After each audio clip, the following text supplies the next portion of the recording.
So, thanks very much for all the speakers. Really interesting so far. I'm going to speak about something not as technical. It's more about, the collaboration piece, and through these challenges like automation, how through collaboration we might be able to accelerate that piece a little bit further as well.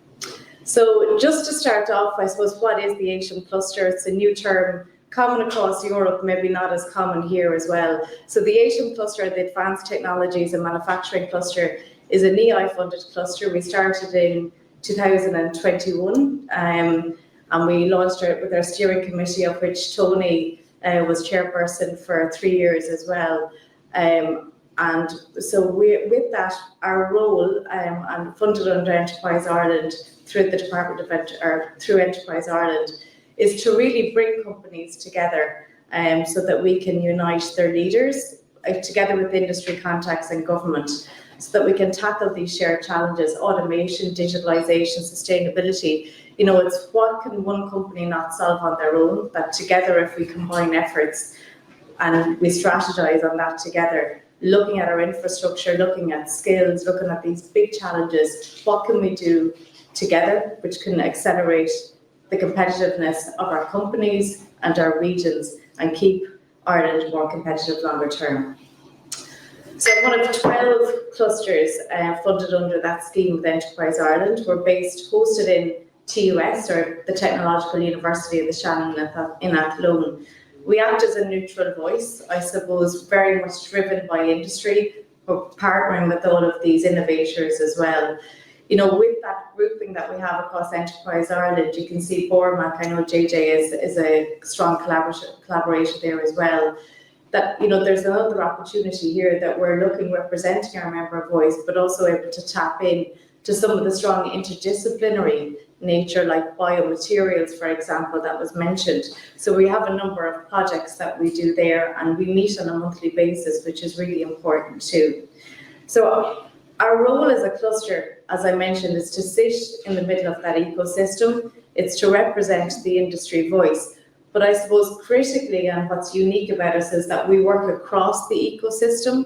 So unlike institutes that have very much KPIs driven around certain projects, our role is to very much represent the member voice. So we do have other universities, not just TUS, as part of our membership as well. So we identify what the needs of the members are, and I think critically capture those links again across companies, startups, right up to IDA clients as well. Find out what those core challenges are. If we look at today, it's what are the key challenges in terms of adoption of technologies, adoption of automation? Is there gaps in that ecosystem? And if so, what can we respond to in an agile way? And more often or not, that can be a case where we bring multiple partners together to do something to plug that gap essentially, or it could be helping our members navigate that dynamic and very busy ecosystem a bit more fluidly as well. So if we look across Europe, we have a strong base in terms of members here, but we're also well connected across Europe as well. And as I said, clusters are very established there, and we can see that there's over 2,900 registered clusters with the European Commission, of which we are as well. So that adds huge volume and added value that we're able to have a representative voice, particularly for SMEs, but the industry more broadly through these forums with the European Commission as well. So what does our membership look like? We are Midlands based, so the membership is very reflective of who the members and what the companies are like there as well. But as you can see from this slide, we have a really strong capability in terms of who our members are on the construction side. As I mentioned, Midland Steel, but like the likes of Condren Concrete, Banagher Concrete. And as we look at these big challenges, sustainability, automation, a lot of those companies are coming to the cluster so that they can help navigate that busy system and try to attach themselves in a more readily way around who's the best supplier, where's the best supports to overcome some of these challenges. Interestingly as well, Tony mentioned ReadyWatch and some of the technology partners. So it is this fusion, this interdisciplinary fusion between, we can no longer just have construction sector speaking in its siloed activity. We need to bring in those technology partners. And through the cluster, we can do that in a very organic and kind of create a very trusted space for that dialogue to take place across those partners as well. And some of the companies there that Tony mentioned, like ReadyWatch around the R&D tax credits, we are able to club together and provide better discounts as well for our members, essentially, as well, to engage with those partners. So, driven by our industry steering committee, we have now, our strategic focus is around 4 areas. They're not hugely different, but how we operate, as I mentioned, is quite different. So we need to build our strong ecosystem. Again, as Tony mentioned, there's amazing companies here on the island of Ireland. My role is to help identify and understand what your needs are and help you navigate that ecosystem. And we run a lot of events, both online and face-to-face, so that members can get to know who their neighbours are and who they can collaborate across the Irish ecosystem as well. We accelerate innovation. Speed has come up several times today. Speed is competitiveness, and if we can engage our members and support them, identify the best suited technology and automation, as well as their road to sustainability in the quickest possible way, then that's going to give them competitive advantage. So it's part of our remit, and it's a strong part of how we operate as well. Workforce has been mentioned. We have 2 key areas. We have consortium now that we are involved in attracting young people. Again, Tony mentioned around that we need to bring young people in that have these advanced skills so that we can advance our companies. And we have a flagship initiative called Dream Big as part of that.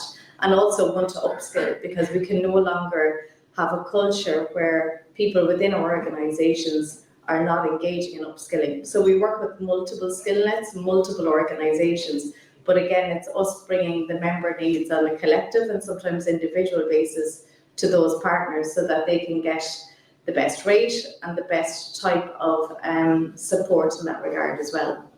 As I mentioned, we work and we support businesses grow internationally through those international clusters. We have several different partnerships as well, and we also support through a number of different initiatives like R&D supports, which I'll touch on in a little while as well. So what's our impact been, I suppose, in that short time? Since 2021, we have now, I suppose, by knocking on the doors to companies such as Midland Steel, we've now grown our membership to 83 members. We've 93 overall members. That includes those on the support side, like our training skill nets and various companies like that. We're probably largely in that, we have a lot of Enterprise Ireland clients, because a lot of the funding coming from Europe is specifically for SMEs as well. But we have supported, as you can see, lots of company. One of the biggest figures there is that we help people connect. We create a trusted space for companies to troubleshoot and figure out a lot of these key challenges together. And then we go and we try and help them solve it by bringing in key expertise as well. We have developed some key collaborative projects as a result of those needs at the hub of it as well. So I'm just going to quickly touch on some of the areas that we work on and then finish with some initiatives that we have that's particularly relevant for the automation space as well. So to collaborate to innovate, it's probably one of our values within the cluster, because no one company can solve a lot of these big challenges on their own, but what our goal is to try and attach you to the right people at the right time in those journeys so that you can accelerate your growth as well. So as I said, we run face-to-face initiatives, site visits. I think particularly relevant when we look at automation, what automation and some of the elements within the policy are quite abstract, but if you're able to bring 20 companies to a site to try and get a flavour of what someone else is doing in that particular space, it can really open your minds, and it can really open doors to try and progress your strategy in that space as well. We also have 2 special interest groups as well, which I'll touch on shortly. And we run a great gala dinner, the 19th of September now for this year as well. Last year we had Charlie Mosley speak at that. So, we have a bit of fun along the way. But more importantly, what the impact there is that we've created really strong groups of community practice. We've also looking at localized supply chains. Again, everything is so interwoven. Sustainability, digitalization. If you're able to partner with a lot of companies here that are on their doorstep, it can hit a number of your KPIs and your ambitions almost hand in hand as well. Our impact there, I suppose, speaks for itself. 94% of our members said in a recent survey that they've met companies through the cluster that has supported their business growth as well. And we continue to work steady in that way.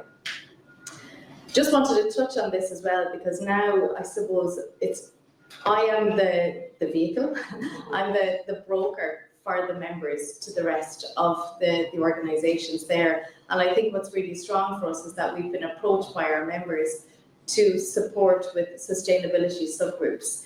There's a lot of companies out there selling, and there's a really strong place for them because they've really good value. But if you're an SME and you're focused on just trying to get your sales in and try to get the work done, it can be a really busy space to navigate that. So we have two groups set up. One is the sustainability subgroup. Tony mentioned around as well around CSRD. It's a huge area for companies at the moment. So we have created a trusted space where we have 23 of our members that come together, and we are basically trying to identify what those problems are, and then we're going out trying to bring in the best expertise at the best price in a concentrated period of time so that they can increase that growth. And I know Niall is here, Niall Conway and Paul from KPMG, and we've recently partnered with them through Reshape and through Factory Exchange with Sustainable Futures from KPMG. And basically we co-created a block of 8 needs that we've identified around CSRD, and a 5-day bootcamp where companies can come together, but they also get individual access to managing directors and Sustainable Futures to coach them along that programme. And now we're delighted that it's going to go into its next phase in iteration. The feedback and the value from our members of that has been really immense. And I think, to see some of the KPMG team come down to Borden Mona and to Charles Pass in the middle of Ireland was a joy in itself as well. So we're trying to enhance the different offerings across our region too. But I suppose that's a strong value, and I know that it's been brilliant to work with the team there on that. Looking at automation and digitalization, again, lean, digital, they're also interwoven, and there's a huge momentum happening through the cluster in this space. 2 weeks ago, we had 22 people in robotics and drive. So again, we've created this space where companies are able to visit sites. We're bringing in experts, on a bi-monthly basis as well, so they're able to communicate. I go away with my little homework, and then we bring in the best experts. So it's trying to save time. Again, speed is critical. Just moving on then, again, it's about, what have we achieved? We support with the road mapping. So again, we're very much about the collective problems, but we need to work with companies individually. So we're supporting companies matching their needs with the research capability. So based on, Amber, for example, really good on materials, there could be a partnership here. Our role is to know the ecosystem so that we can help match you with the best expertise in that space. And then we connect with the experts, and sometimes that evolves into consortium projects, or it could be a one-to-one, like an innovation partnership. But we have the expertise to kind of help match you across the ecosystem in that. We are also looking at that connection as well with policymakers. Just wanted to touch on supply chain has been mentioned, and I think with what's happening with more recent talks with Trump, it's obviously a huge risk for many companies as well. We're involved with the European project representing Ireland and Irish manufacturers in terms of supply chain as well, and looking at those identification of alternative routes for materials to try to get to our members as well. So if anyone wants to know more about that, please let me know. And then I've already touched on that kind of the CSRD. So that's just a flavour, I suppose, of some of the elements. And we've also managed to support our companies apply for projects and cascade. As a European cluster, we can get involved in these very easy applications, 4 pages long, support you with that. And it's resulted in our members last year getting up to 90K as well. So it could be a nice way to de-risk some of these innovations that we've been discussing as well. Finally, it was mentioned, I spoke with someone from Enterprise Ireland earlier, like this importance. We have such great companies, and I think HTL Tech is representative of that here today. But sometimes we don't know who's on the other side of those innovations, and we don't have the time to try and figure it out. So we've launched Manufacture Excel. It's about empowering manufacturers with technology. So we've identified broadly 5 key areas that our manufacturing base face. It's about reducing waste, optimizing energy, that kind of collaboration, the cobot side of things, predictive maintenance, and that quality. And again, that's very woven with digital, but also the automation piece as well. So we want to act as a multiplier for a lot of those startups. So it's understanding what your challenge is as a manufacturer, someone in the construction side, and then we will draw in some of those startups and scale-ups and see where that opportunity is to match you with the best possible solution for your business too. So where that will culminate in an event in Irish Manufacturing Research in May as well. So that's really it for me. Wonderful. Thanks very much. Thanks so much. Thank you.